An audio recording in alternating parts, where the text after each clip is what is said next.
അവിടെ വയനാട്ടിൽ വന്നതല്ലേ ഒരു കിഡിലെ സ്പോട്ടിലേക്കാണ് ഇപ്പോൾ പോകാൻ പോകുന്നത്. ഒരു വെറൈറ്റി സാധനമാണ്. ഇതുവരെ ആരും അത് കുടിച്ചിട്ടുണ്ടാവില്ല. വെറൈറ്റി ഒരുപാടുണ്ട്. മിൽക്കിലുള്ളതുണ്ട്, സോഡയിലുണ്ട്, നമുക്കൊരു 17 ഐറ്റം ഉണ്ട്. അതിൽ മിൽക്കിൽ വരുന്നതിലാണ് ചുഴി ബബിളൊക്കെ വരുന്നത്. ഇത് മോനെ മാംഗോ മിൽക്കാണ്.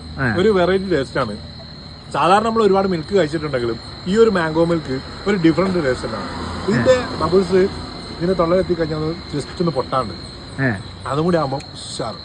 ഈ ഒരു ഐറ്റമാണ് കേട്ടോ ബബിൾ. അടുത്ത ഓർഡർ ആക്കിയതാണ് റോസ് മിൽക്ക്. ഈ ഒരു മിഷനിലാണ് സംഗതിയൊക്കെ റെഡിയാക്കി തരുന്ന കേട്ടോ. മിൽക്കൊക്കെ ഒഴിച്ചിട്ട് സെറ്റാക്കി തന്നിട്ടുണ്ട്. ഞാൻ അതങ്ങനെ ടേസ്റ്റ് നോക്കി. അടിപൊളി എന്ന് വെച്ചാൽ അടിപൊളി അതിനെ. പിന്നെ ഒരു കാര്യം, ഏറ്റവും കൂടുതൽ ഇവർ ട്രെൻഡായിട്ട് പോകുന്ന ഒരു സാധനമാണ് ചോക്കോ പീനട്ട്. എൻ്റെ പൊന്നു വേറെ ലെവൽ ടേസ്റ്റാണ് കേട്ടോ.